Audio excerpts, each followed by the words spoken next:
Никогаш во американската историја поранешен претседател не се соочил со кривична пријава, уште помалку тоа да е некој кој се обидува да се кандидира за Белата куќа.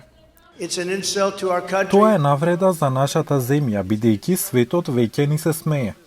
Доналд Трамп минатата недела беше обвинет за фалсификување на деловни записи во Њујорк за да ја скрие својата улога во плаќањето пари на актерка од филмови за возрастни пред изборите во 2016.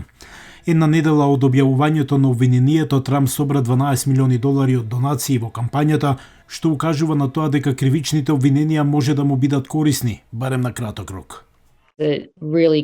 Тоа навистина создава аура на жртва околу него, што е нешто што републиканците во последно време го направија како белег на нивната партија и белег на нивната изборна стратегија. По неговото обвинение, анкетите покажуваат дека Трамп ја зголемува предноста пред неговиот веројатен републикански против кандидат гувернерот на Флорида, Рон Десантис. Доколку стане републикански кандидат во ноември 2024 година, Трамп најверојатно повторно ќе се соочи со председателот Џо Бајден, исто како и во 2020-та, што може да значи добра вест за Бајден, бидејќи најверојатно ќе ја поттикне демократската база и повеќето независни гласачи. Бајден е вид на кандидат кој нема да генерира милиони и милиони гласови поради неговата личност. Тој ќе ги генерира тие гласови бидејќи тие не можат да ја поднесат алтернативата. Трамп ќе го има своето прво појавување на суд во декември. Ако биде прогласен за виновен, а сепак победи на изборите, нема ништо во уставот што би му забранило да биде врховен командант. Иако овој случај веројатно нема да му донесе затворска казна на Трамп, други криминални истраги, вклучително и за неговата улога во напорите за поништување на изборните резултати во 2020 година, би можеле да доведат до посериозни обвиненија и потенцијални затворски казни.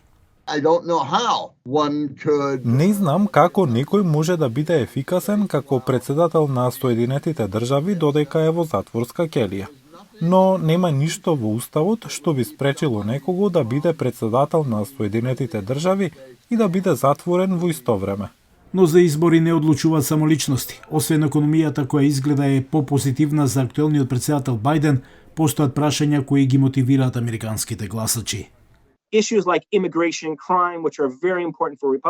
Прашањата како имиграцијата и криминалот, кои се многу важни за републиканците, ја мотивираат таа база. Или прашања како социјалната еднаквост, репродуктивните права на жените, демократијата, кои се прашања кои ги мотивираат демократите. Ги видовме тие прашања кои ги мотивираат гласачите на конгресните избори минатата година, а очекуваме да ги видиме и во 2024 година.